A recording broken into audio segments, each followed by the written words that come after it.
साथ संगत जी, प्यार से कहना। धन निरंकार जी, स्वागत है आप सभी का आपके ही चैनल पर, जहां रोज़ मैं आपके लिए एक नई साखी लेकर आती हूं।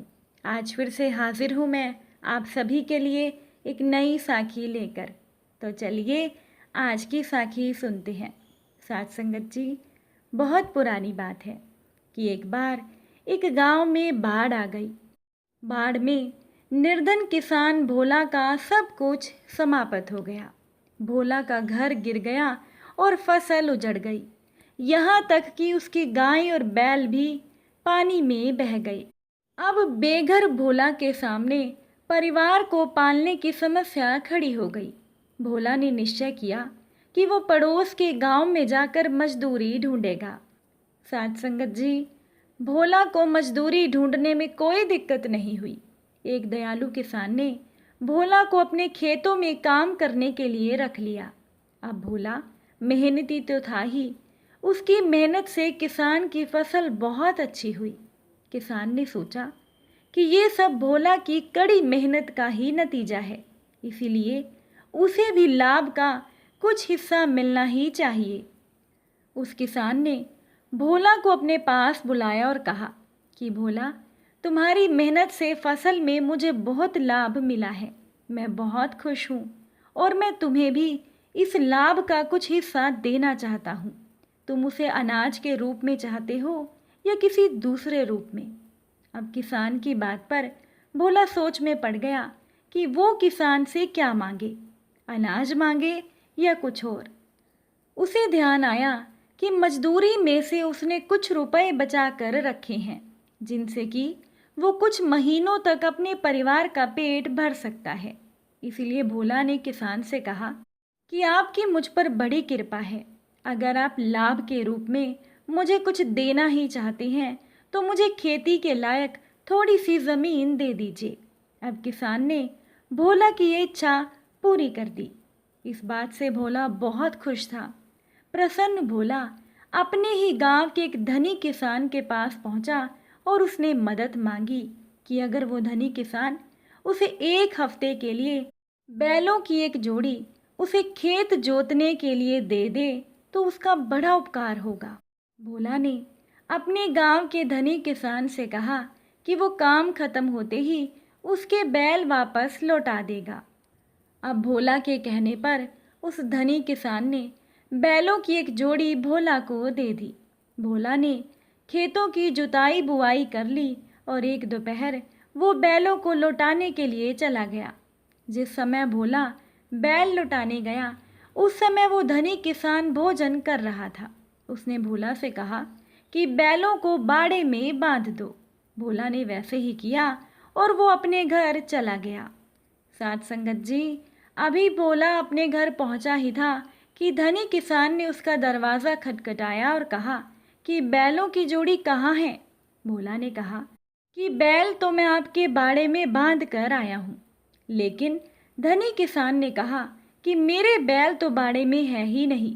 भोला ने धनी किसान से कहा कि मैंने तो बैल आपके सामने ही बांधे थे। अब धनी किसान क्रोधित होकर भोला से कहने लगा कि तुमने अगर बैल बाड़े में बांधे थे तो मेरे बैल कहाँ चले गए? हो ना हो ज़रूर तुम्हारी नीयत खराब हो गई है भोला। तुम इसी समय राजा के पास चलो, मैं उनसे तुम्हारी बेईमानी की शिकायत करूँगा और तुम्हें सज़ा दिलवाऊँगा। साथ संगत जी, भोला ने धनी किसान को विश्वास दिलाने की बहुत कोशिश की, लेकिन वो धनी किसान नहीं माना। तब दुखी मन से भोला धनी किसान के साथ राजा के महल की ओर चल दिया। अभी वो लोग कुछ ही दूर गए थे कि रास्ते में तेजी से आते हुए एक घुड़सवार ने भोला को अचानक धक्का देकर गिरा दिया। अब पत्थर से छिलकर भोला का दाहिना कान कट गया। जैसे ही भोला उठा, भोला ने घुड़सवार को लक्ष्य बनाकर एक लाठी उसकी तरफ फेंक दी। अब संयोग से वो लाठी घोड़े को जा लगी और घोड़े की वहीं पर मौत हो गई। अब इस बात से घुड़सवार को बहुत गुस्सा आ गया। गुस्से से आग बबूला होकर घुड़सवार ने भोला को पकड़ लिया और कहने लगा कि तुमने मेरे प्यारे घोड़े को मार डाला। मैं तुम्हें राजा से मृत्यु दंड दिलवाऊंगा।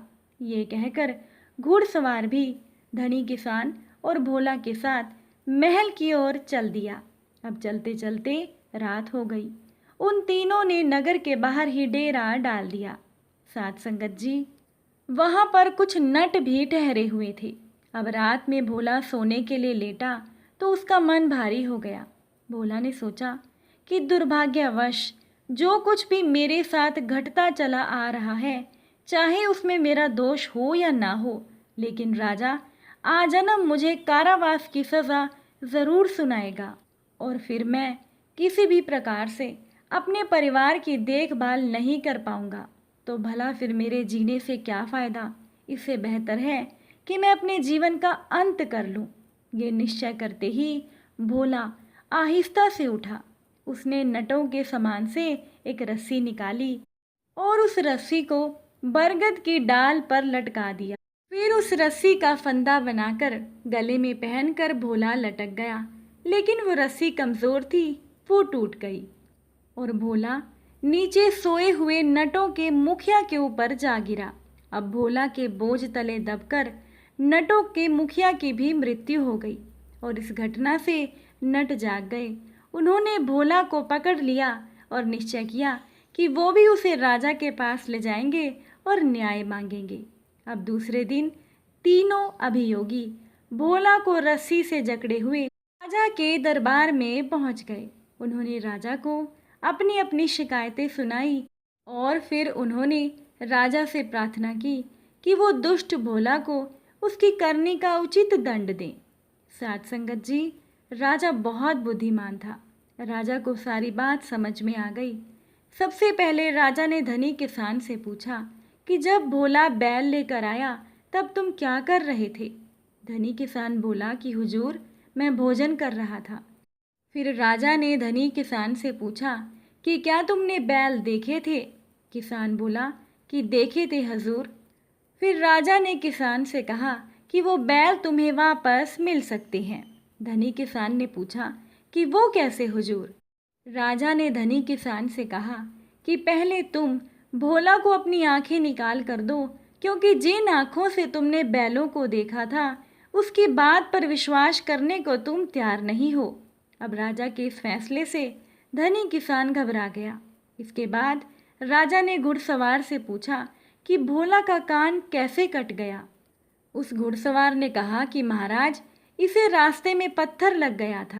तब राजा ने घुड़सवार से पूछा कि रास्ते का पत्थर भोला को कैसे लग गया। तब घुड़सवार ने कहा कि महाराज, घोड़े का धक्का खाकर भोला रास्ते पर गिर गया। फिर राजा ने पूछा कि घोड़ा किसका था। घुड़सवार बोला कि महाराज, वो मेरा घोड़ा था। राजा ने घुड़सवार से कहा कि तुम्हें तुम्हारा घोड़ा मिल सकता है।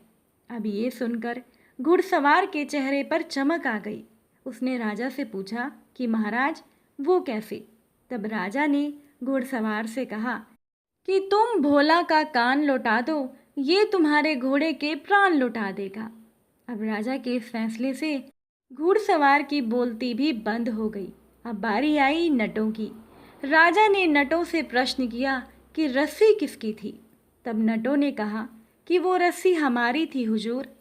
राजा ने पूछा कि वो रस्सी इतनी कमज़ोर क्यों थी। तब नटों ने जवाब दिया कि महाराज, हम रस्सी पर चढ़कर रोज खेल दिखाते थे, इसीलिए वो रस्सी घिस गई थी। फिर राजा ने नटों से कहा कि ऐसा करते हैं, तुम में से कोई नट इस रस्सी का फंदा बनाकर डाल से लटक जाए और भोला को ठीक फंदे के नीचे लिटाया जाएगा। रस्सी टूटेगी तो वो नट भोला के ऊपर गिर जाएगा और नट की भी मौत हो जाएगी। इस तरह से भोला को अपने किए की सजा मिल जाएगी। राजा ने नटों से पूछा कि बताओ, कौन सा नट तैयार है बरगद के पेड़ पर लटकने के लिए। अब राजा का निर्णय सुनकर सभी नट घबरा गए। अब राजा ने भोला को तुरंत छोड़ दिया। भोला को व्यर्थ ही तंग करने के अपराध में धनी किसान, घुड़सवार और नटों को 10-10 कोड़े लगाने की सजा सुना दी और सभी को अपनी करनी का फल मिल गया। साथ संगत जी, आपको ये साखी कैसी लगी कमेंट में ज़रूर बताइएगा। फिर मुलाकात होगी एक नई साखी के साथ। साथ संगत जी प्यार से कहना, धन निरंकार जी।